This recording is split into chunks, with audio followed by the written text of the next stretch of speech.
Victor, hey, congratulations for Hulu's The Orville New Horizons.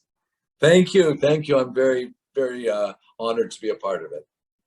Well, tell me this: how does it feel returning to this production of this series after a long hiatus? It was it was a surprise, a very pleasant surprise. I love this show, and I love the people involved, and of course I worship Seth MacFarlane. It's no secret; everyone knows it, and and also my good friend Lisa Baines. It was the last time we worked together, and the last time I actually saw her. And I was so moved when I saw that Seth dedicated this particular episode to her, because she is a remarkable actress, and so I treasure this experience for so many reasons. Yeah, absolutely. And one of the things that I actually enjoyed about this episode was that they kind of gave you a little bit more action in its own way. Yes. I was very spoiled by they treated me so well, and then Seth said, and now I've written you this. So I had a great time. It was the people involved on that show are just, everyone is a delight, and Seth is a magical guy. I'm just so impressed by everything he does, and as a director, he's right up there with any of the great ones I've worked with. And so, and all the cast, they're just wonderful people. And I was so grateful that I had that opportunity to do that episode. So was it easy to kind of like switch on to saying, oh, now I'm going to do a full episode with this character of Admiral Halsey? It was just an extension. No, it was easy because it was very clear what was going on. I was delighted. I was delighted to be flying around and going to the krill world, and getting off and being tortured and killed, almost killed. That was, that's when it gets really fun. And then it wasn't just me talking to a camera. And it was I was very I enjoyed it enormously. I know that we get to learn new stuff about your character. I never knew Halsey was a pilot himself. Did you know what you were doing No. with those controls? Are you kidding? No, I didn't know either. I don't even know what Admiral Halsey does. I am not an actor who does research, and I'll just admit it. But it was it was very clear, and also Seth is saying, no, make more movements on the. I think, okay, how am I flying? And we would laugh and joke, and I said, oh, I hope I don't hit anything. A lot of banter like that going on, and I was amazed at how authentic it looked, and how real it looked. It did look real. I mean, it looked like you've been piloting these spaceships for quite some time. Well, thank you. That is a great compliment. I cherish that. Thank you. Now, one of the things about the show that is terrific, because I love sci-fi, but rather than what you had to talk to screen, now you actually have to act with like I want to say green screen, because obviously Seth didn't put you on a curl planet to do all this. How was that experience for you? But I'm as a veteran actor, I guess you're used to these type of green screens for yourself.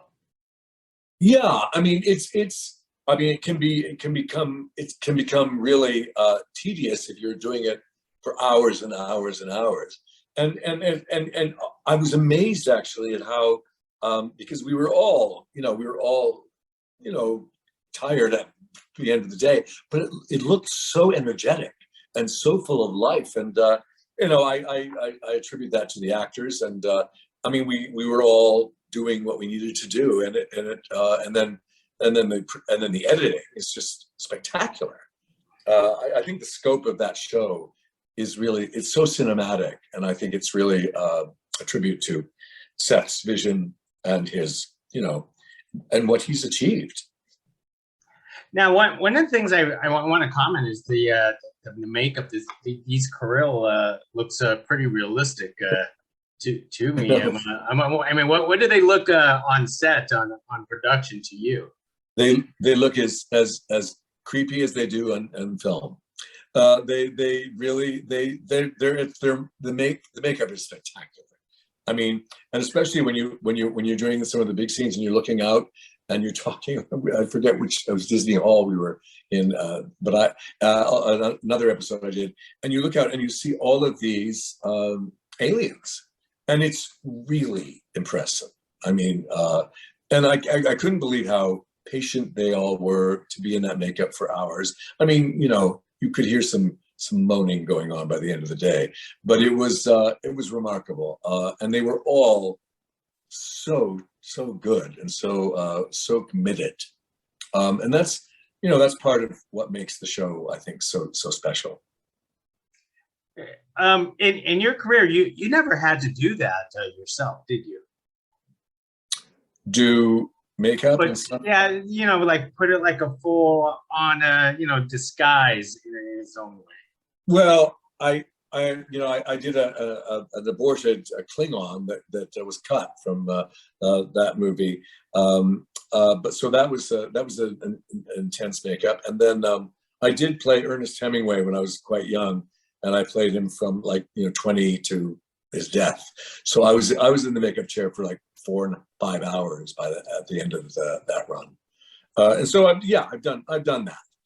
I don't particularly want to do it again.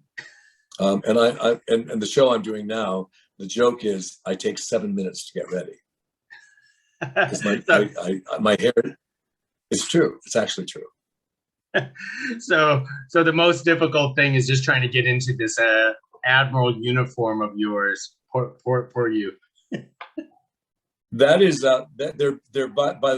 they're beautifully made, and they're easy, but you can't, you have to be careful. You have to be careful. You have to hold your stomach in. That's for sure.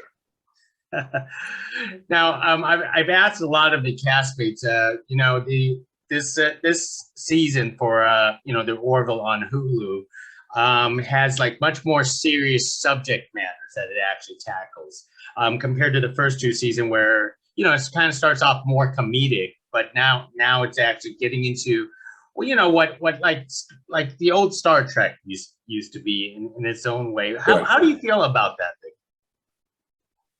I think it's really just an extension of where Seth is, and it's a very serious, scary time we're living in, and I think he makes these correlations that he has, and certainly in this episode, are frightening and relevant.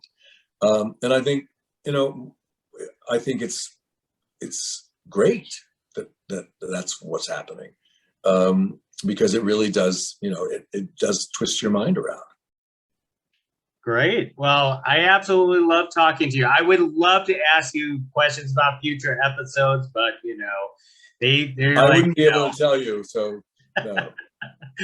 So but I was going to say, yeah, you can't tell me anything, but I really do appreciate this conversation nonetheless. And by the way, I always tell my friends that I'm really hoping that you come back for a sequel to James Cameron's Titanic someday. Well, that would be a very odd sequel, but I want to do an Orville movie. That's what I want Seth to do. Well, there we go. Let's hope we can make that happen. Yes, I appreciate this, Victor. Let's hopefully we do this again. Appreciate this. Yes, great to speak to you, and thank you so much. Hey, thank you. Thank you, gentlemen. Appreciate you both. Thank you again for the time. Victor, you as well. I know you're running back from set, so thank you again for making the time, and we'll send across coverage once it gets up and running, okay? Okay, thanks so much.